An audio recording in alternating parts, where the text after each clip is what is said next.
이 시간 우리 하나님 말씀 우리 같이 봉독하는 시간 갖도록 하겠습니다. 시편 23편 우리 같이 봉독하죠. 다 같이 일어나서 같이 봉독하겠습니다. 같이 봉독하죠. 여호와는 나의 목자시니 내게 부족함이 없으리로다. 그가 나를 푸른 풀밭에 누이시며 쉴 만한 물가로 인도하시는도다. 내 영혼을 소생시키시고 자기 이름을 위하여 의의 길로 인도하시는도다. 내가 사망의 음침한 골짜기로 다닐지라도 해를 두려워하지 않을 것은 주께서 나와 함께 하심이라. 주의 지팡이와 막대기가 나를 안위하시나이다. 주께서 내 원수의 목전에서 내게 상을 차려주시고 기름을 내 머리에 부으셨으니 내 잔이 넘치나이다. 내 평생의 선하심과 인자심이 반드시 나를 따르리니 내가 여호와의 집에 영원히 살리로다. 아멘. 자리에 앉아주시기 바라겠습니다. 지난주 시편을 가지고 큐티를 했습니다. 이제 에스더서가 끝나고 지금 시편을 우리가 하고 있는데, 이제 시편을 얼마 하다가 우리가 고린도 후서로 들어가게 됩니다. 그래서 여러분들 시간이 내서 고린도 후서를 한 3번, 4번, 5번을 한번 읽어주셨으면 감사하겠습니다.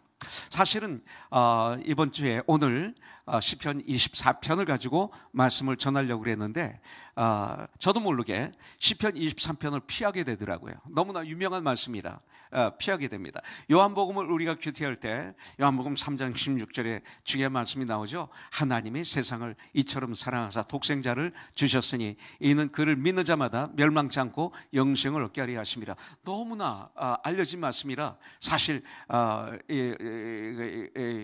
설교자들은 이 말씀을 살짝 피하고 싶은 마음이 때때로 일어날 수 있습니다. 그런데 중요한 것은 뭐냐면 왜 중요합니까? 왜 알려졌습니까? 너무나 중요하기 때문에. 그리고 시편 1편에 보면 복 있는 사람은 하나님 말씀을 즐거워하여 낮과 밤으로 묵상하는 자라 그랬는데, 이 묵상이 되새긴다 이런 뜻입니다. 되새긴다. 너무나 귀한 말씀은 자주 되새겨야 됩니다.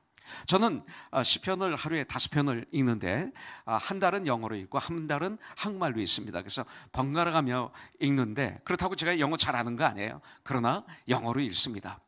그런데 매번 시편 5편을 읽을 때, 오늘도 읽었습니다. 3호 15잖아요. 그러니까 11편부터 15편까지 오늘 읽었는데 매번 읽을 때마다 저는 시편 1편, 시편 23편, 시편 150편은 꼭 매일마다 한 번씩 묵상을 합니다.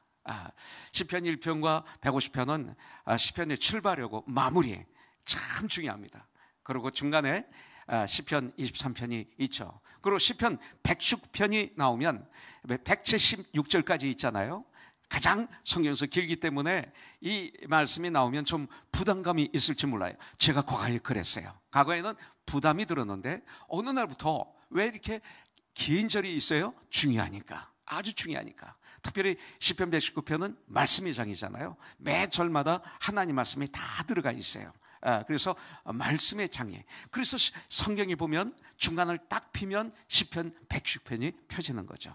그래서 시편 110편이 나오는 24일은 더 열심히 이 성경을 110편을 제가 묵상하게 됩니다. 그래서 오늘 이 시편 23편을 더 묵상해야 되겠다, 더 되새겨야 되겠다는 마음으로 오늘 이 말씀을 가지고 저와 여러분들이 은혜 받기를 원합니다.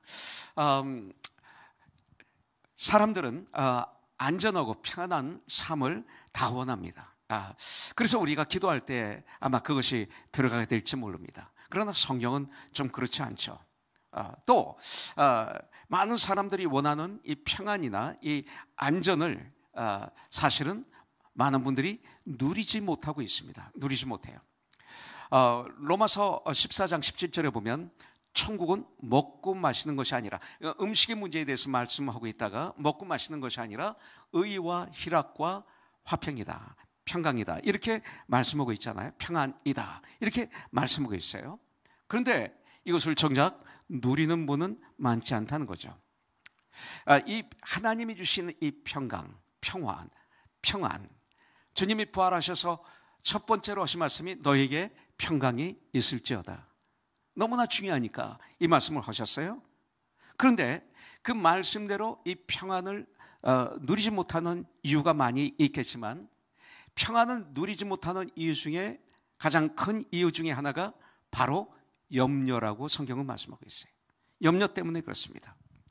그래서 염려와 걱정은 우리들의 마음을, 사람의 마음을 아주 사막처럼 삭막하게 만들고, 우리의 마음을 때때로 막 불에 태워서 우리가 아무것도 못하도록 만드는 경우도 있습니다.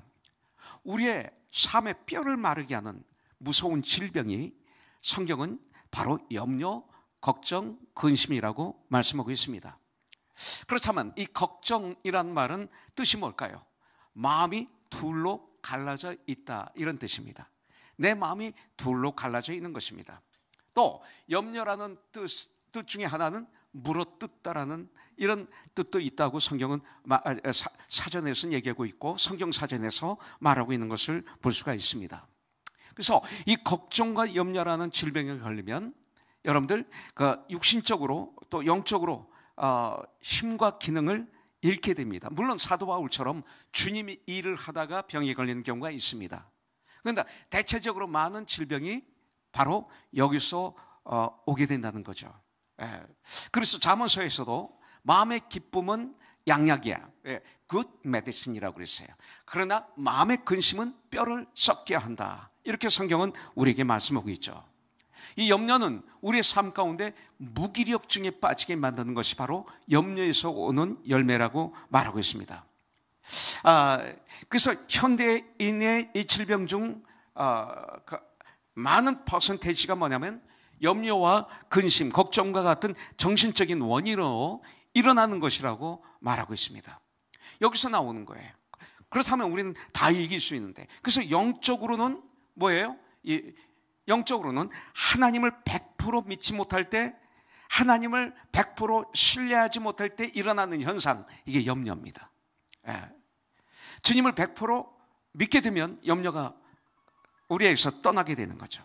그래서 주님은 누가복음 11장 34절에서 보면 너희는 스스로 조심하라 그랬어요. 그렇지 않으면 방탕함과 술 취함과 생활의 염려로, 그러니까 염려가 우리 생활 중에서 온다, 이걸 가르쳐주고 있는 거죠. 그래서 생활의 염려로 마음이 둔하여지고 뜻밖의 그날이 덫과 같이 너에게 임하리라.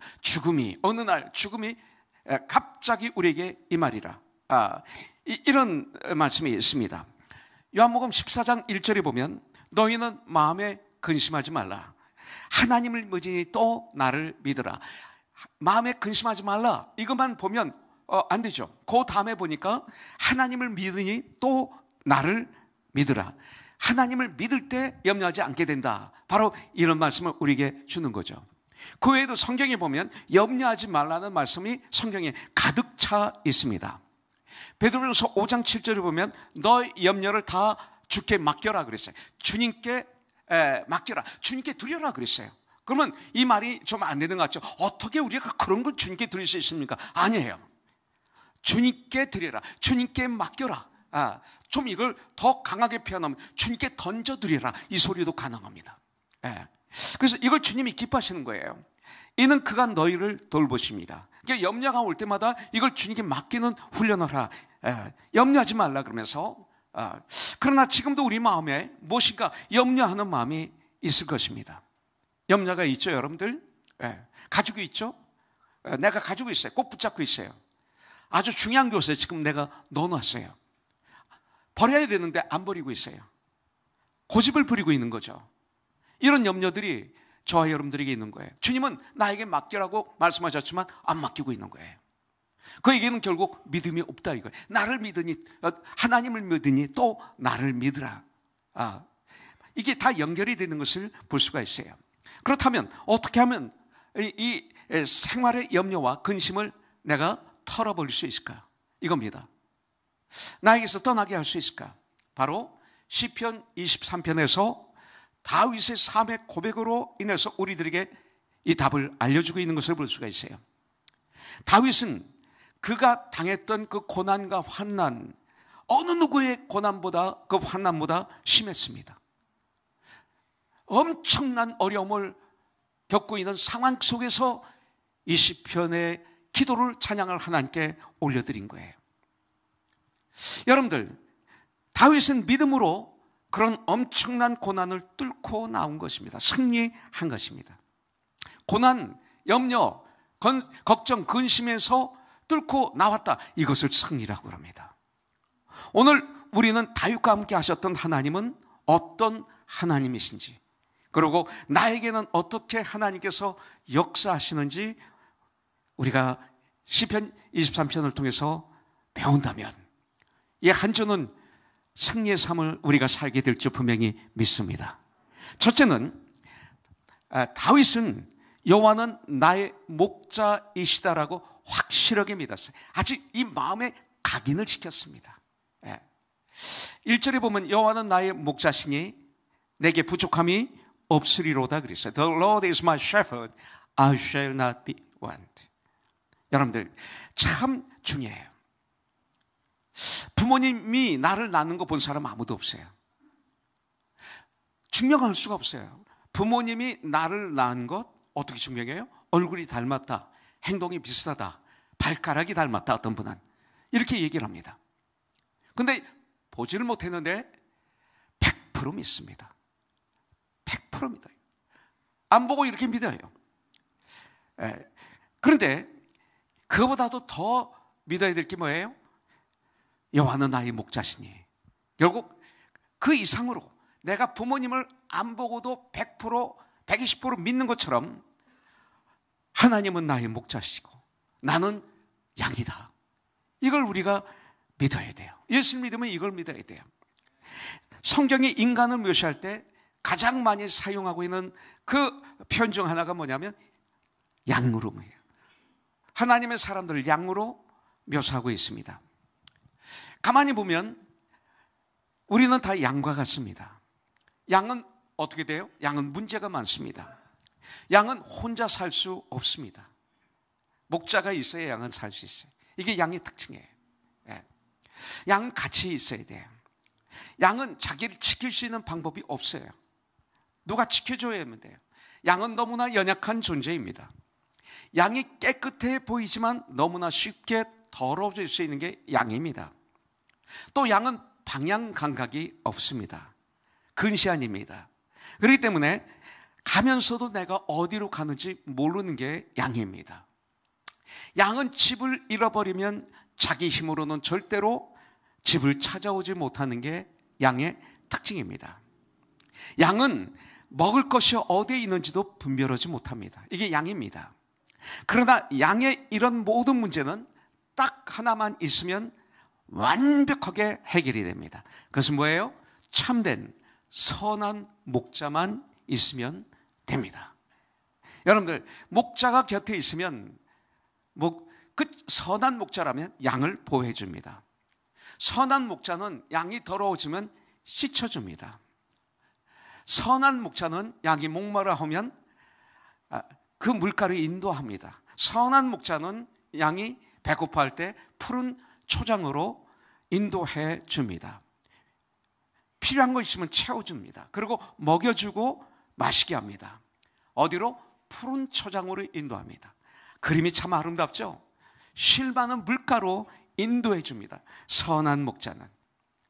양에게 있어서 참 목자를 만났다는 것은 너무나 중요합니다. 여러분들, 그래서 우리의 인생 중에 가장 큰 축복이 뭐예요?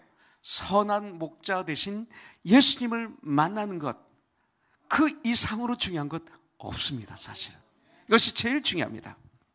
그렇기 때문에 우리들은 내가 우리 주 예수 그리스도를 향해서, 우리 주님을 향해서, 주님, 하늘과 땅을 창조하신 나의 하나님, 나의 주님, 만물을 붙들고 계시고 만물을 운행시키시고 만물을 섭리하시고 만물을 주관하시는 나의 주님, 나의 하나님, 하나님은 바로 나의 목자이십니다 라고 진실되게, 진실로, 믿음으로 고백한다면 그 순간 목자 되신 하나님은 나를 책임져 주시는 줄 분명히 믿습니다. 하나님 나를 책임져 주십니다. 여러분들, 이 목자가 바로 우리들의 하나님이시죠. 예. 그래서 갈라디아서 4장 6절에 보면 너희가 아들임으로, 하나님의 아들임으로 하나님이 그 아들의 영을 우리 마음 가운데 보내서 아빠, 아버지라 부르게 하셨느니라. 아바, father 그랬어요. 그래서 아빠라는 뜻이 뭐예요? 아기들이, 어린 이들이 아빠에게, 아버지에게 아빠, 바로 이겁니다. 아빠, 아버지. 예. 구약에서는 하나님을 아버지라고 못했어요. 아빠라고 못했어요. 하나님이라고도 못했어요. 그래서 그분은 이런 형식으로 하나님을 대했어요. 그런데 이제 우리는 하나님을 아빠, 아버지라고 부를 수 있다고 성경은 우리에게 말하고 있어요. 그런 가까운 사이, 아빠 이 소리예요. 며칠 전에 제 철호 목사가 조이어스 교회 우리 박종열 목사님 교회에 가서 인사하고 그리고 같이 대화를 하는 가운데 저에게 전화를 했어요. 그래서 아빠 지금 초로 목사는 저에게 아빠 그래요. 아빠 우리 영어도 그러고요. 그런 형식으로 대화합니다. 그러면서 여기 박종열 목사님하고 같이 있어요. 통화하실래요? 하면서 대화를 했어요. 근데 박종열 목사를 바꿔줘서 제가 대화하는데 목사님 안녕하세요. 오랜만에 이런 대화를 하는 게 아니라 첫 마디가 뭐냐면 부럽습니다 그러는 거예요. 그래서 그래서 내가 가만히 있었더니 철호 목사와 목사님이 대화하는 게 꼭 친구 같아요. 너무 부럽습니다. 참 정말 좋아요. 이러는 거예요. 전 그냥 있는 그대로 대화를 했는데 보통 때처럼 대화를 했는데 박 목사님이 너무 부럽습니다. 이렇게 얘기하는 거예요. 그러면서 좀 한번 생각이 됐어요. 아빠, 아버지 이런 관계를 우리가 지금 살아가고 있구나. 이런 마음을 하나님 주셨는데 제 마음이 얼마나 부요한지. 저는 우리 아이들하고 내가 예수님 안에서 관계 갖는 거 최고 행복이거든요. 주님 안에서 복음으로 관계를 갖는 게 저에게는 아무리 돈을 많이 벌어도 아무리 유명해도 나는 철호와 영호가 주님을 떠났다면 난 지옥일 것 같아요. 그런데 주님 안에서 한국에 가서 그렇게 인턴십을 가지면서 이제 이게 끝나니까 이제 조이어스 교회 가서 이제 어제 조이어스 교회에서 2번인가 3번인가 설교하고 그리고 이제 마무리를 졌어요. 일단은 공적으로는. 이렇게 같이 동역하며 주님 일을 하며 영혼은 이렇게 찬양으로 또 이것저것으로 또 영관영제를 도와서 지휘로 교회에서 이렇게 봉사하는 게 저에겐 최고의 선물이에요. 얼마나 좋은지 몰라요. 그러니까 복음으로 교제하는 것을 보고 박정열 목사님이 부럽다고 얘기를 한 거예요. 저에겐 큰 상급이에요, 이것이. 참 그날 저는 행복했어요. 부요했습니다. 네, 그것은 예수 안에서죠. 세상적으로 관계를 가졌다면 아마 사이가 나빴을지 몰라요. 내가 원하는 철호와 영호가 되기를 원해서 이걸 푸시했다면 아마 지옥이 됐겠죠. 그런데 복음으로 교제하다 보니까 여기까지 왔고 그리고 그런 축복의 소리를 제가 들었어요. 참 감사해요. 근데 문제는 뭐냐면 관심이 가 있는 거예요. 철호 목사가 한국에 가 있는데도 제 마음이 한국에 가 있고 함께 가 있는 거예요. 잘해야 되는데 거기서 하나님의 영광을 드러내야 되는데 교회에 유익을 줘야 되는데 코너스톤을 망신시키면 안 되는데 아빠를 망신시키면 안 되는데 그러면서 이런 말도 들지만 철호가 그 열심히 하는 걸 보면서 너무 행복한 거예요. 기쁜 거예요. 주님 일을 하는 걸 보면서. 그러면서 그 필요한 걸 좀 공급해 주려고 최선을 다하는 거예요. 여러분들, 하나님 아버지는 바로 우리들의 모든 부분을 다 알고 계시고 나에게 그렇게 관심이 있으시고 그리고 우리의 필요를 다 알고 계시고 채워주시기를 원하시는 거죠. 누가복음 12장 7절에 보니까 너에게는 심지어 머리털까지도 다 세신바 되었나니 두려워하지 말라. 하나님은 우리를 아시는 거죠. 우리는 사실 나 자신이 사실 제가 저를 잘 몰라요. 다 아는 것 같은데 몰라요. 그리고 우리는 알아가는 거죠. 계속 우리 수연 집사님 맞죠? 수진 집사님 아니야? 지난주에 실수했는데 수현 집사님. 우린 지금 알아가고 있는 거예요. 심지어는 제 아내와 저도 완전히 몰라요. 지금도 계속 알아가고 있어요. 그래서 재미있어요. 그런데 주님은 우리를 다 하시는 거예요. 머리털까지도 다 세신 바 되었다고 말씀하셨어요. 그래서 마태복음 6장 32절에 보니까 이는 다 이방인이 구하는 것이라 너희 하늘 아버지께서 이 모든 것이 너희에게 있는 줄 있어야 할 줄을 아시느니라. 이건 뭐예요? 무엇을 마실까, 무엇을 입을까, 무엇을 먹을까 염려하지 말라. 이것은 다 이방인이 하는 것이다 그랬어요. 그러면서 너희 하늘 아버지께서 이 모든 것이 너희에게 있어야 할 줄을 아시느니라. 그러면서 너희는 먼저 그 나라와 그 의를 구하라. 그리하면 이 모든 것을 너희에게 더 하시리라. 이 주님은 말씀하고 있어요. 하나님은 우리를 아세요. 목자는 양을 알아요. 다 알아요. 그래서 이스라엘 가보니까 방목하는 거 말고 이스라엘 가보니까 한 30마리 정도 치는 어린 소년 목동도 있고 한 120마리를 관리하는 목동도 있어요. 근데 그들하고 대화를 하는 가운데 보니까 그들에게 이름 하나하나를 다 정해줬어요. 그리고 성격이 다 다르대요. 급하고 느리고 또 시기가 있고 없고, 그래서 다 다르대요. 또 어느 부분이 연약한지도 알아요. 병 걸린 것도 다 알아요. 이분들은 목동은 양들을 다 알더라고요.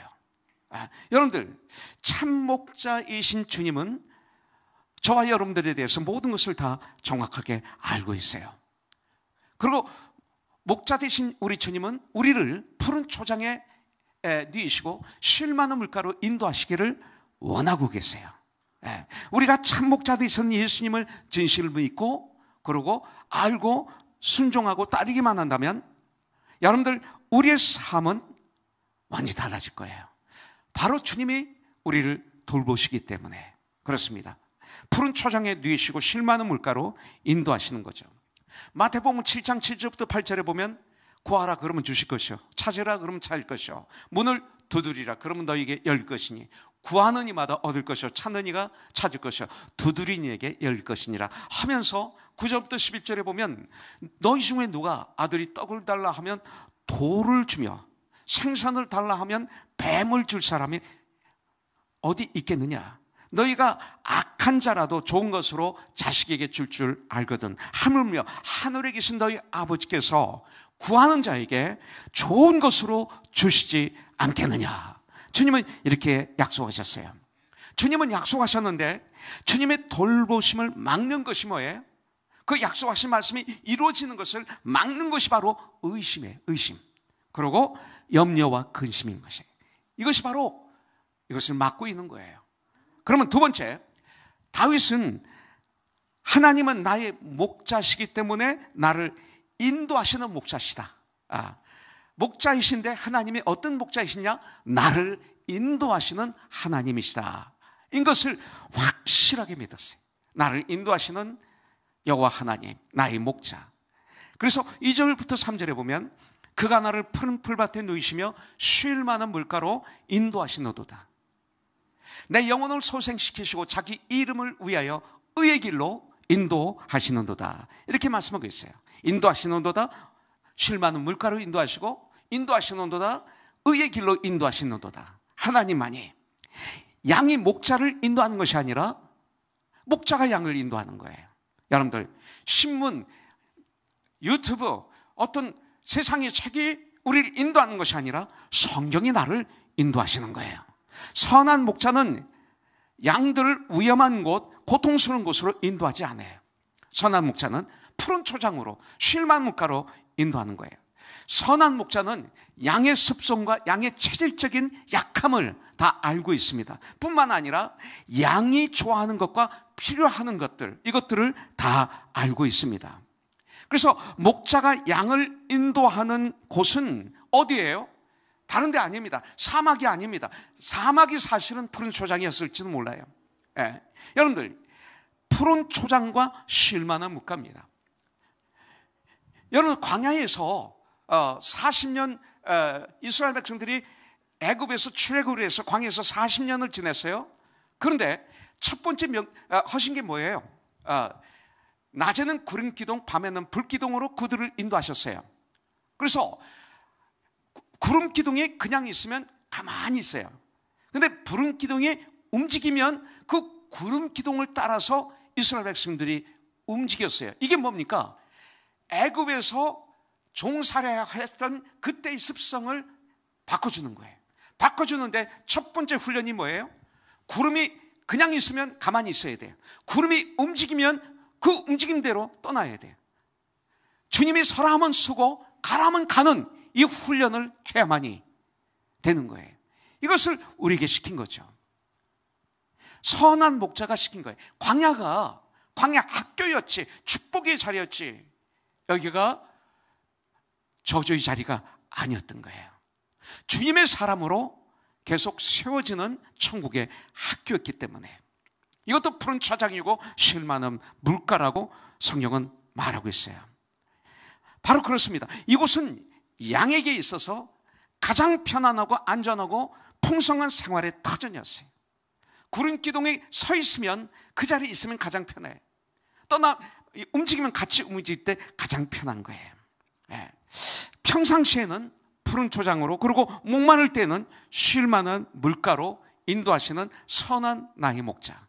여러분들, 이것을 우리가 삶 속에서 체험해야 돼요. 그리고 하나님이 그렇게 인도하실 때 이것을 깨달아 알아야 돼요. 예레미야서 29장 11절에 보니까 여호와의 말씀이시니라. 자기 말이 아니에요. 예레미야 선지자는 내 말을 하지 않았어요. 하나님의 말씀을 전하는 거예요. 너희를 향한, 하나님께서 말씀하십니다. 우리에게, 그들에게 너희를 향한 나의 생각을 내가 아나니 너희를 향한 나의 생각은 평안이요 재앙이 아니니라. 너희에게 미래와 희망을 주는 것이니라. 나는 너희에게 미래를 주고 희망을 주기를 원한다. 근데 소망이 없으면 안 되죠. 문제는 여기 있습니다. 목자는 양들이, 잘 들으세요, 내일 먹을 것과 내일 쉴 자리로 미리 데려가지 않는다는 거예요. 이것이 시편 23편의 말씀이에요. 목자는 양을 위하여 모든 것을 준비하고 계획하지만 그곳을 미리 보여주거나 미리 데려가지 않는다는 것입니다. 그리고 양들도 그곳을 미리 보여달라고 하지 않습니다. 그리고 미리 그곳에 있게 해달라고 요구하지 않습니다. 단지 양들은 목자를 믿고 따라갈 뿐입니다. 이거예요. 오늘을 인도하시는 것처럼 우리 주님은 내일도 그렇게 인도하실 것에 대해서 양들은 절대 의심하지 않습니다. 여러분들, 그렇기 때문에 양들은 염려하지 않습니다. 우리 그리스도인들은 염려하지 않습니다. 그렇기 때문에 하나님께서 오늘을 인도하시는 것처럼 내일도 그렇게 인도하시는 것을 믿는다면 염려가 도망갑니다. 여러분들, 하나님께서 지으신 만물 중에 사람들만 염려한다고 합니다. 동물도 염려하는 것처럼 보이지만 아니랍니다. 사람만. 그래서 사람에게 말씀하시는 거예요. 이는 하나님의 사랑을 가장 많이 받은 사람이 오히려 그 하나님을 믿지 못함을 뜻하는 것이죠. 단지 지금 내가 눈으로 볼 수 없다고 해서 믿지 못합니다. 여러분들, 우리를 안 보고 믿는 것들이 우리에게 얼마나 많은지 아세요? 너무 많아요. 그런데 정말 안 보고 믿어야 될 것을 안 믿는 것입니다. 아퍼지죠. 반대로 살아가고 있어요. 이것이 문제입니다. 2절부터 3절에 보니까 그가 나를 푸른 풀밭에 누이시며 쉴 만한 물가로 인도하시노도다 그랬는데, 영어는 그가 나를 푸른 초장으로 인도하시며 그가 나를 쉴 만한 물가로 인도하시노도다, 이렇게 되어 있어요. 그 다음에 3절도 3절에 보니까 내 영혼을 소생시키시고 자기 이름을 위하여 의의 길로 인도하시노도다 그랬는데, 영어를 보면 그가 내 영혼을 소생시키시고 그가 자기 이름을 위하여 의의 길로 인도하시노도다. 2절에 그가라는 단어가 4번씩이나 들어가요. He makes me lie down in green pastures. He leads me beside quiet waters. He restores my soul. He guides me in path of righteousness for His name's sake. 이렇게 말하고 있어요. 4번씩이나 그가 들어가고 있어요. 얼마나 강조하고 있어요. 우리가 이렇게 강조해요. 나는 내가가 아니라 그분이 우리 주님이. 이것이 시편이에요. 나의 인생의 참 주인은 누굽니까? 나의 인생의 참 주인은 혹시 내가 아닙니까? 그래서 매일 내가 나의 노예가 되어서 내가 어둠 속에 걸어 들어가서 거기에 주저앉아 고통과 자정과 절망과 염려와 걱정과 두려움 속에 떨고 있는 것은 아닙니까? 여기서 나오는 건 상처 투성이, 그리고 원망, 불평이 막 나오게 되죠. 여러분들, 나의 인생의 참 주인은 누굽니까? 아주 중요합니다. 많은 사람들은 재물입니다. 아니라고죠. 재물입니다. 내가 가장 자랑하는 것이 뭡니까? 그것이 여러분들 내 인생의 주인입니다. 내가 가장 자랑하는 것, 이것이 내 인생의 주인이에요. 여러분들은 어제 무엇을 자랑하고 사셨습니까? 무엇에 대해서 가장 많이 말씀하셨습니까? 어제 내가 어떤 세미나를 이렇게 잠깐 들었는데 그런 얘기를 하더라고요. 요새 손흥민 군이 아주 유명하죠. 축구를 좋아하고 손흥민의 팬인 사람은 누구를 만나든지 손흥민에 대해서 얘기한대요. 그리고 골 넣은 거 봤지 하면서 막 틀어서 보여주고 그런대요. 그 안에 손흥민으로 가득 찬 거죠. 왜? 내가 사랑하니까 그를 자랑하는 거예요. 여러분들, 주님을 그렇게 자랑해 보셨습니까? 주님으로 내가 가득 차서 나를 톡 치면 주님을 자랑하는 말이 나오고 있습니까? 이것입니다. 여러분들, 재물은 절대로 나의 주인이 아닙니다. 많은 사람들이 그래요. 내가 저분 가지고 있는 만큼의 재물을 가지고 있다면 내 인생은, 이렇게 말하는 분들이 있습니다. 그러나 그 물질이 내 인생에 행복을 주는 참 주인은 절대 아닙니다. 재물이 필요합니다. 그렇지만 왜 필요한지를 우리는 알아야 돼요. 왜 이 재물을 내가 벌어야 되는가?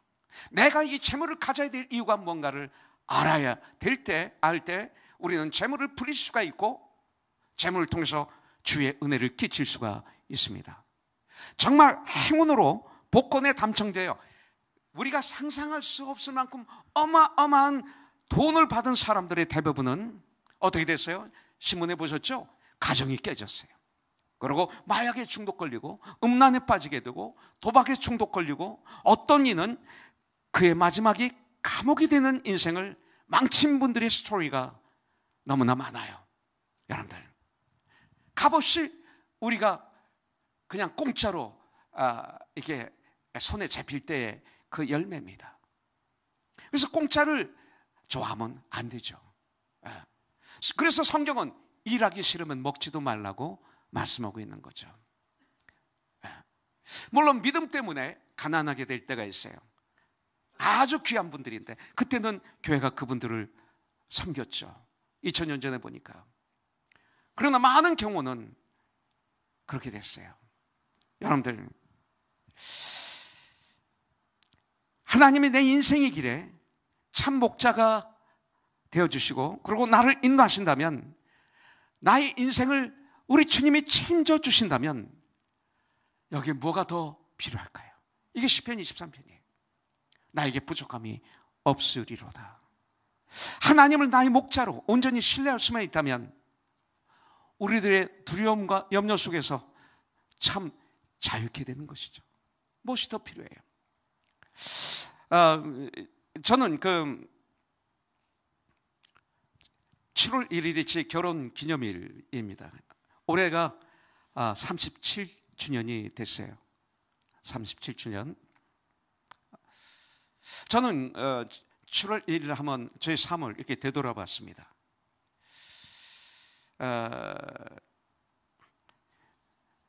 초로 생일이 7월 1일입니다. 또 제가 1985년 7월 1일 저녁 7시 25분에 결혼을 했는데 샌안토니오 텍사스는 여름엔 더워서 밤에 결혼 예배를 드립니다. 근데 두 데이가 철을 임신했는데 86년 7월 10일이었어요. 6월 마지막 주 설교를 준비하는데 제목이 기도원에 대한 믿음이었습니다.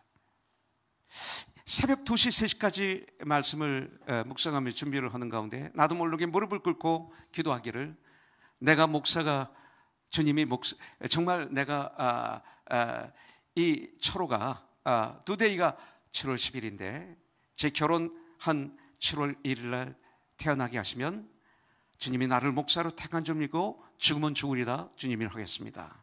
무릎 꿇고 기도원 흉내를 한번 냈어요. 그러고 난 다음에 다시 책상에 앉아서 준비하는데 제 마음에 죄송스러움이 와요. 이미 난 목사인데, 이미 지금 이 일을 하고 있는데 두 번째는 안 해주실 것 같아요. 그래서 나도 모르게 다시 무릎 꿇고 또 내려와서 기도하길, 주님 그렇게 안 해주셔도 제가 열심히 주님 일 하겠습니다.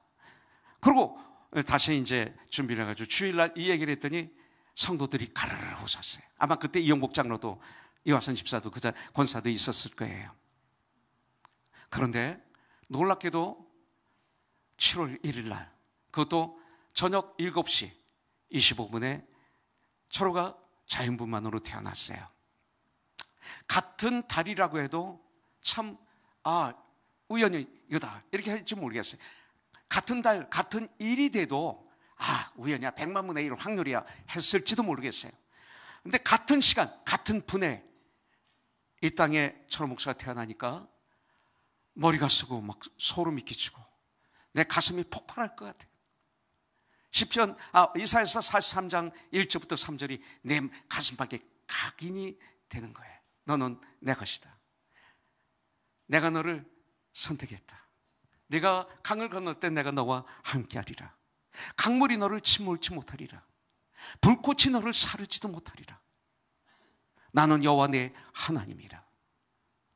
구수바 수바를 너희 대신으로 주어너라. 이 주님의 말씀이 내 안에 꼽혔어요. 이것이 또 오랜만에 또 제 마음에 확 드는 거예요. 그러면서 뭐가 생각났냐면, 제가 암에 걸려서 고생을 할 때 참 하나님께서는 우리 더글라스 사카모토 선생님과 손진아 선생님을 통해서, 그 외삼촌되는 카우치, 닥터 카우치를 통해서, 또 에스더 집사를 통해서 이렇게 역사해서 정말 하나님의 은혜로 수술에 성공해서 제가 여기까지 왔고 이 자리에 서 있어요. 이것이 이렇게 영화처럼 제 앞을 지나가는 거예요. 그런데 제가 깜짝 놀랐어요. 왜냐하면 37년을 저를 옆에서 도와준 제 아내가 내가 뭐 해준 게 없더라고요. 생일날 선물한 것도 없었어요. 난 많이 받아만 받지 과거에 준 적이 연애 생활할 때는 없었어요. 그렇게. 그래서 누구에게 선물을 주려면 참 엉뚱한 선물을 사기도 하고 필요 없는 거 사기도 하고 해서 오히려 부담을 주는 경우가 많았어요. 제 아내에게도 그런 적이 많았어요. 그런데 뭐를 주고 싶어도 아직도 제가 제 아내가 무엇을 좋아할지 초로 목사보다도 제가 더 몰라요. 그래서 선물도 못 사고, 그래서 이 결혼 기념일 날 내가 감사를 표현하고 싶어서 이렇게 생각해 봤더니 깜짝 놀란 게 있어요. 내가 매년마다 우리 더글라스 사카모토 또 우리 손진아 선생을 감사를 많이 표현하고 있어요. 에스더 집사에게도 감사를 표현하고 있어요. 그런데 제 아내에 대해서 안 했더라고요. 왜냐하면 서울에서 제 아내가 푸시하지 않았다면 난 검사를 안 받았어요. 전 평생 병원에서 검사를 받은 적이 없거든요. 그게 제일 싫거든요. 그런데 병원 문 앞에서 나 갈게, 난 못해 하니까 그럼 나도 안 하겠다, 가겠다. 초롬마를 검사시키기 위해서 내가 억지로 따라 들어갔는데 발견한 거예요. 발견했는데 미국에 전화하니까 3개월 정도 있어야 저를 검사를 해준대요. 토렌스에 있는 의사가. 근데 그 얘기를 듣고 포기하지 않고 제 아내가 에스더 집사한테 전화한 거예요. 그러면서 연락해라, 더글라스 사카모토에게, 손경상 선생에게. 연락하니까 그러면서 이렇게 돼서 그동안 이 몇 년 동안 저는 하나님께 감사하고 이들에게만 감사했지 제 아내에게 대해서는 감사가 없었어요. 그런데 나를 강권적으로 병원에 데리고 들어가고, 그리고 그 당시 혼돈스러운 그 시간에 전화를 걸어서 탁탁, 저는 가만히 있는데 탁탁탁탁 해서 빨리 검사하게 빨리 수술하게 해서 어려운 상황을 이렇게 지나게 한 모습이 똑 들어오는 거예요. 그래서 제가 이번에는 어떤 선물보다 내 마음의 글을 좀 선물로 줘야 되겠다, 그래서 이걸 글을 적어서 카카오로 보내줬습니다. 처음으로 느낀 거죠. 그걸 깨달은 거죠. 제 아내에 대해서 감사가 없었던 거죠. 그리고 조금만 잘못하면 내 안에 불평이 있었던 거죠. 그런데 이것이 떠오르면서 내가 그래서 여기까지 왔구나. 특별히 레디에이션 37번 받을 때 우리 전 장로님이 저를 한번 데려가 주셨어요. 성표 목사가 한번 저를 데려가 줬어요. 철호가 한번 저를 데려가 주고 나머지 34번을 제 아내가 데려갔어요. 그 먼 거리를 왕복을 왔다 갔다 하면서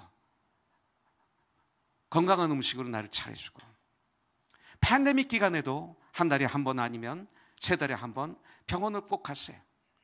팬데믹 기간에는 안에 들어갈 수 없으니까 바깥에 파킹이 돼서 제가 들어가면 보통 3시간에서 빠르면 3시간, 늦으면 대여섯 시간, 오래 걸릴 때는 7시간도 걸려요.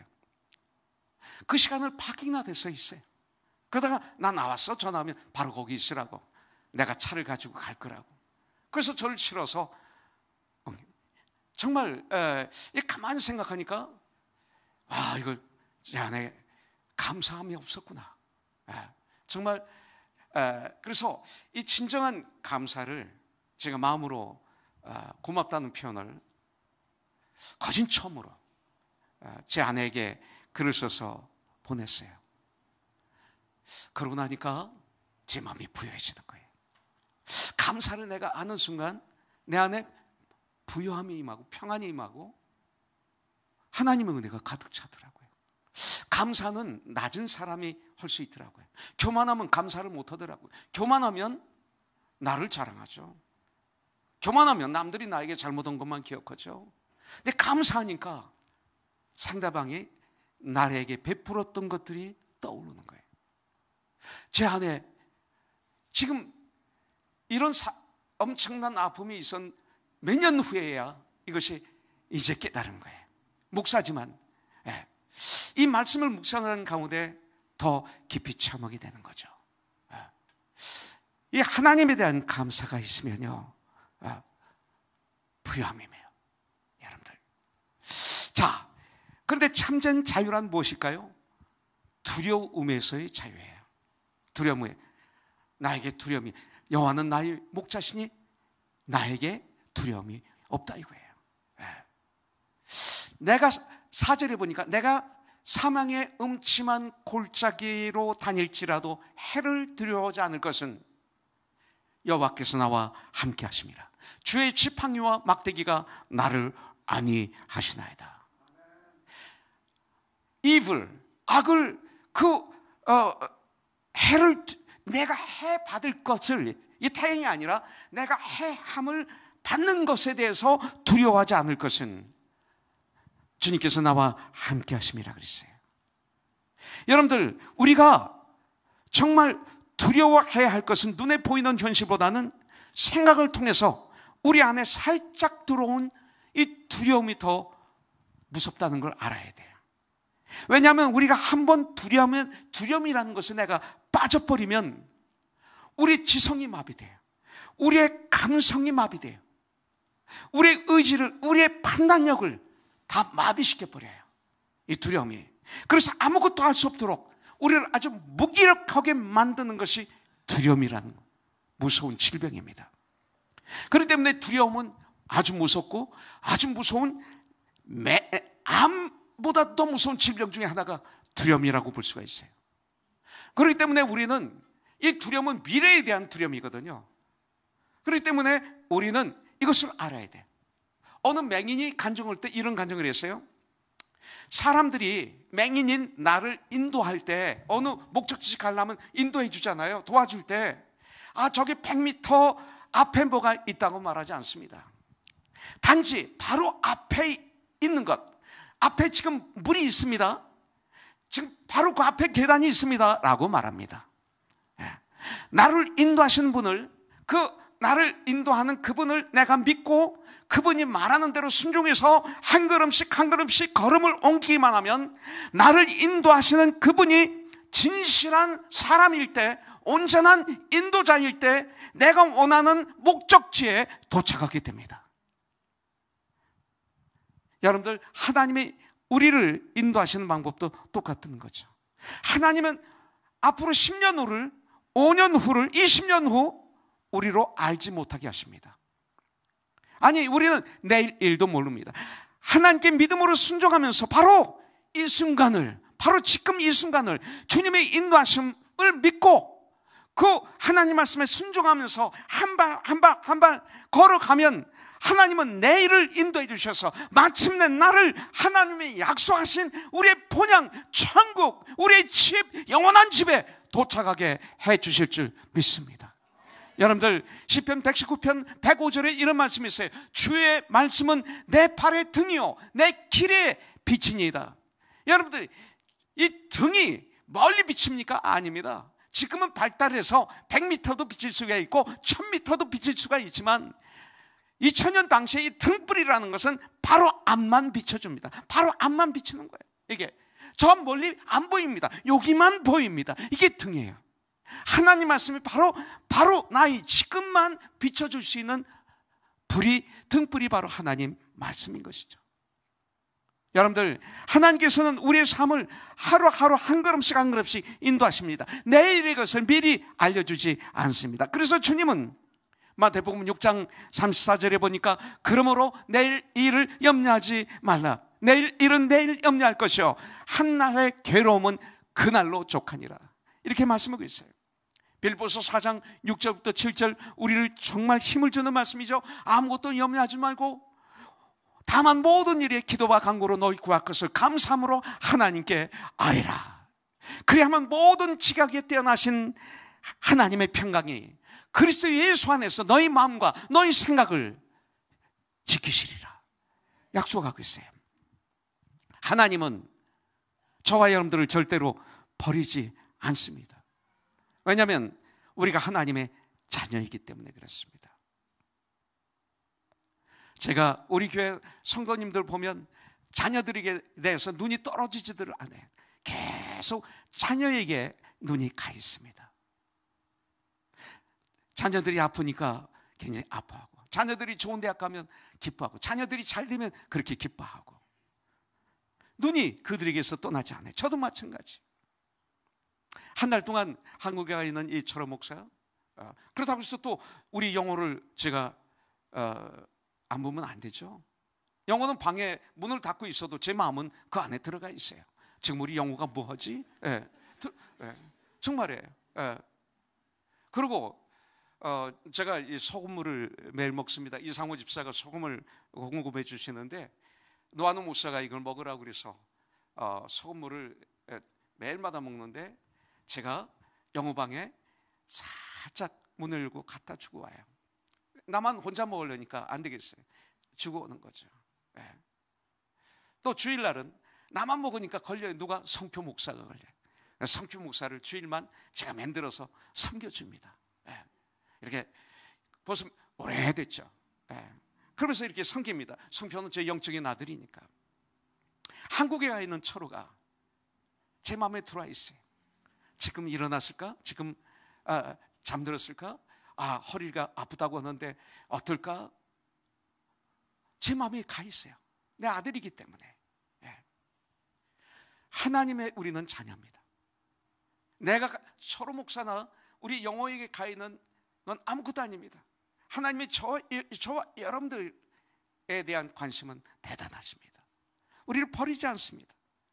하나님의 자녀이기 때문에, 우리에게 주신 하나님의 거룩하신 이름 때문에 우리를 다시 소생하게 하시며 의의 길로 인도하십니다. 내 영혼을 소생시키시며 자기 이름을 위하여 의의 길로 인도하시는도다. 자, 또 하나 보겠습니다. 예수님은 나와 함께 하시며, 우리 하나님은 항상 나와 함께 하시며 나를 보호하시는 목자이신 것을 그는 믿었습니다. 4절에 보면 내가 사망의 음침한 골짜기로 다닐지라도 해를 두려워하지 않을 것은 여호와께서 나와 함께 하심이라. 주의 지팡이와 막대기가 나를 안위하시나이다 그랬어요.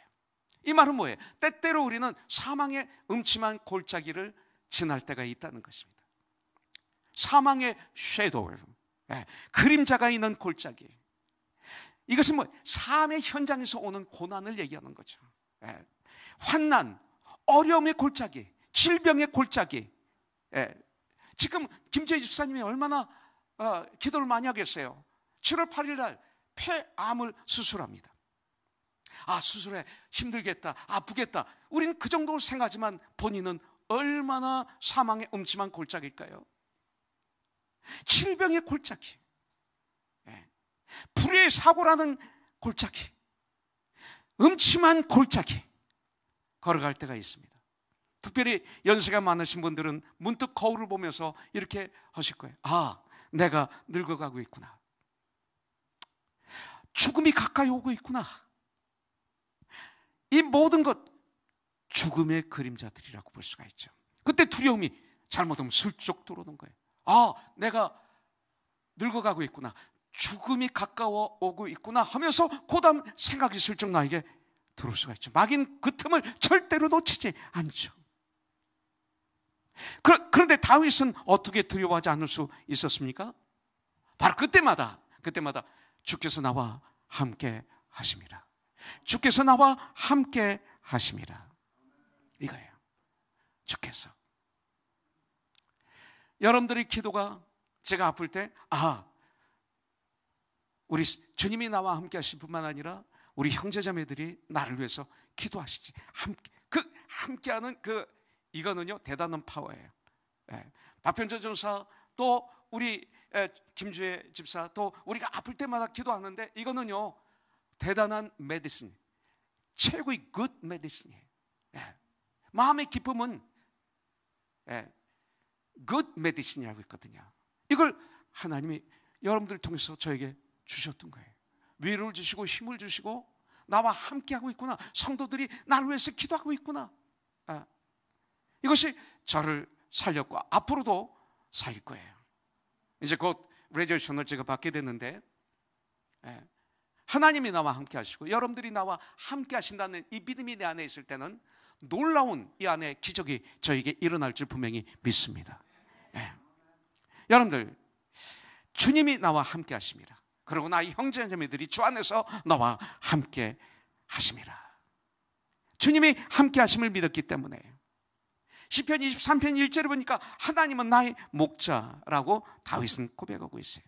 그런데 하나님은 목자만 되시는 것이 아니라 내가 이 세상, 이 험한 세상을 살아가는데 나와 함께 하시는 선한 목자, 나와 함께 하시는 동행자이시다 라고 말씀하고 있어요. 사망의 음침한 골짜기도 함께 해주시고 우리를 보호해 주십니다. 그리고 주의 지팡이와 막대기가 나를 안위하신다고 성경은 말씀하고 있어요. 이게 목동이 가지고 있는 막대기는 뭐예요? 이렇게 됐어요. 그래서 양이 물에서 이탈해서 잠을 자려고 가면 딱 목을 걸어가지고 다시 끌고 오죠. 양들이 잘못해서 웅덩이에 빠지면 이걸 건지기 위해서 목으로 이걸 쳐가지고 끌어올리는 역할을 하죠. 그리고 짧은 몽둥이가 있는데 양들이 잠을 자려고 물에서 이탈하면 톡톡 치면 다시 물 위로 들어가죠. 이것이 바로 지팡이와 막대기입니다.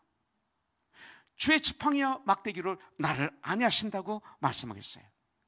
하나님은 우리에게 방향도 제시해 주시고 보호도 해 주시고 위로도 해 주시고 뿐만 아니라 주님의 원수로부터 우리를 지켜주실 뿐만 아니라 원수의 목전에서, 원수가 보는 앞에서 우리에게 풍성한 식탁을 차려주시고, 그리고 우리의 잔을 넘치는 은혜로 채워주시는 분이 바로 나의 하나님이시다 라고 말씀하고 있어요.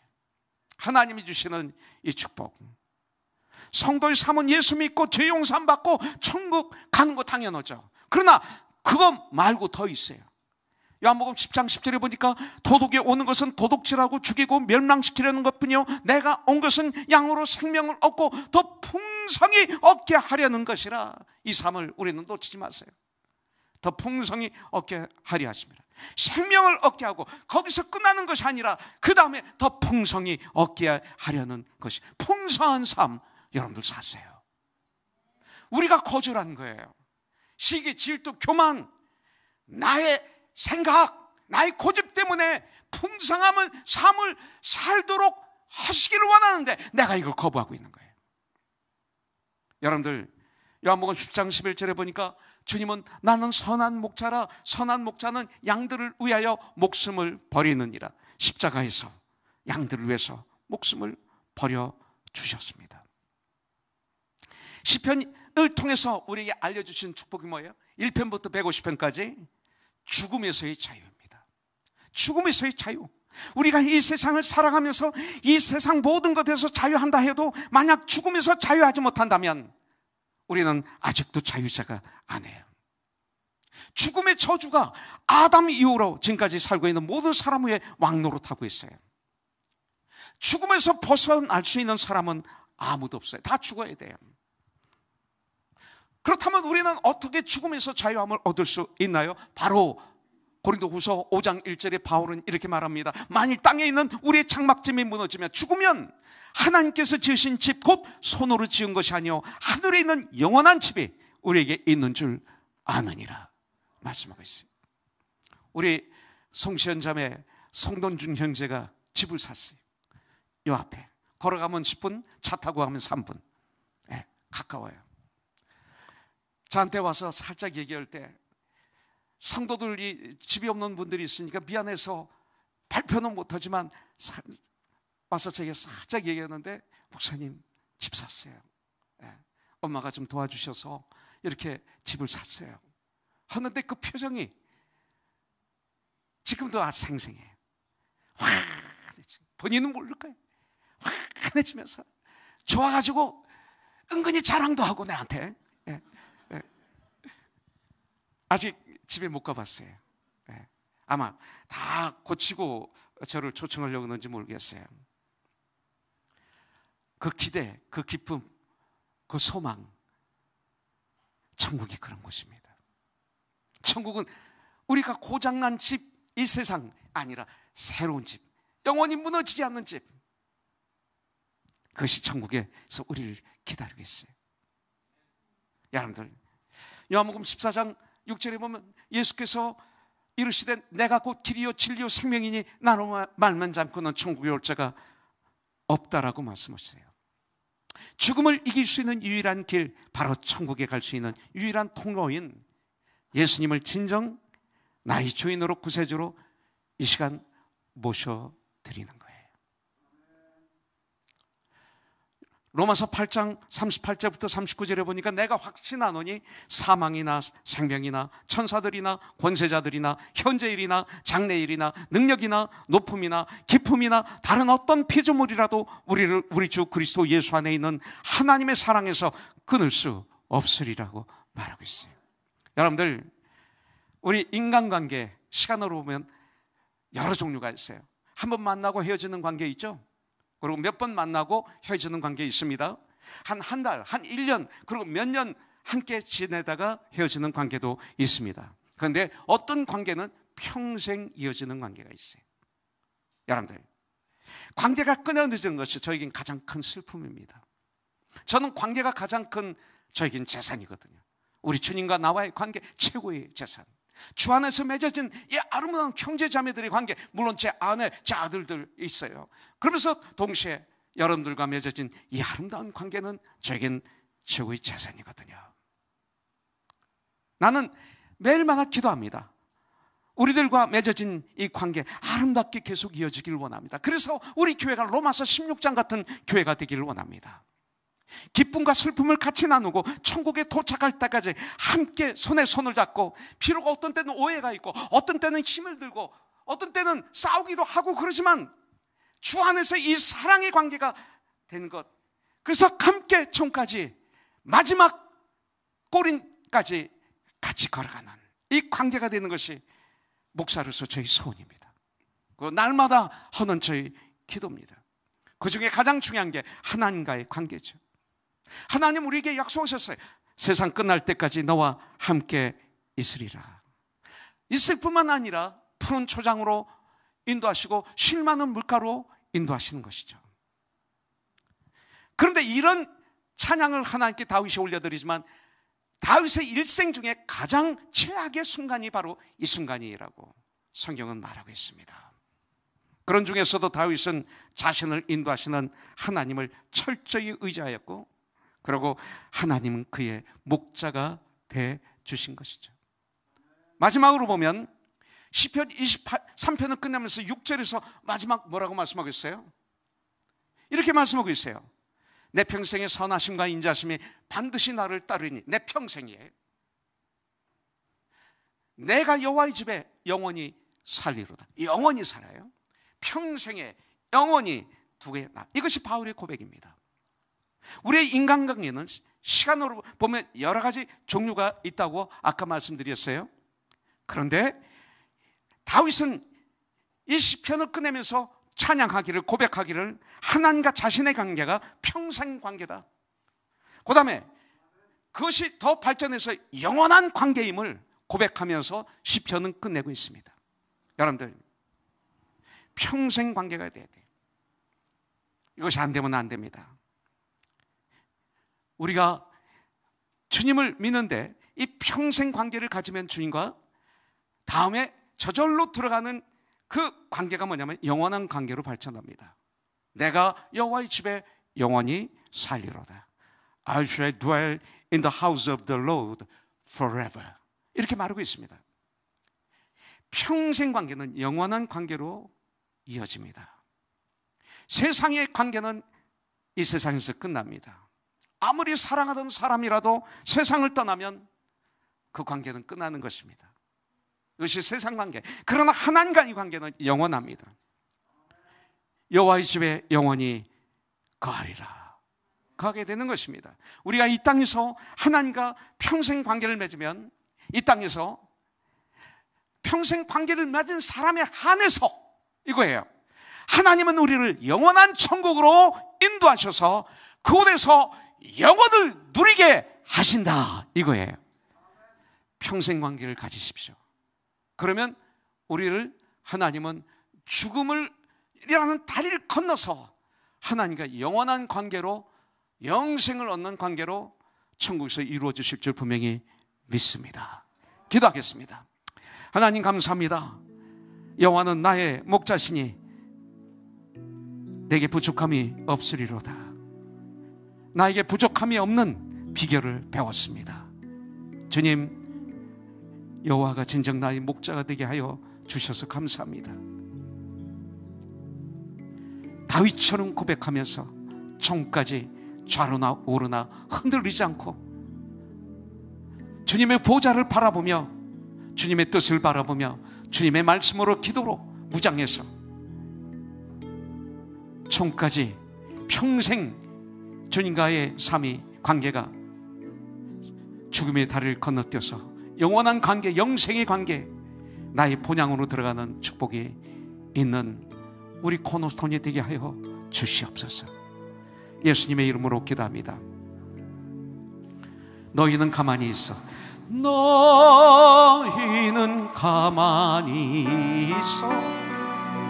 주가 하나님, 주가 하나님 대만치여다. 열방과 세계 가운데 주가 높임을 받으리. 다시 한번 할까요? 너희는 가만히 있어. 주가 하나님 대만치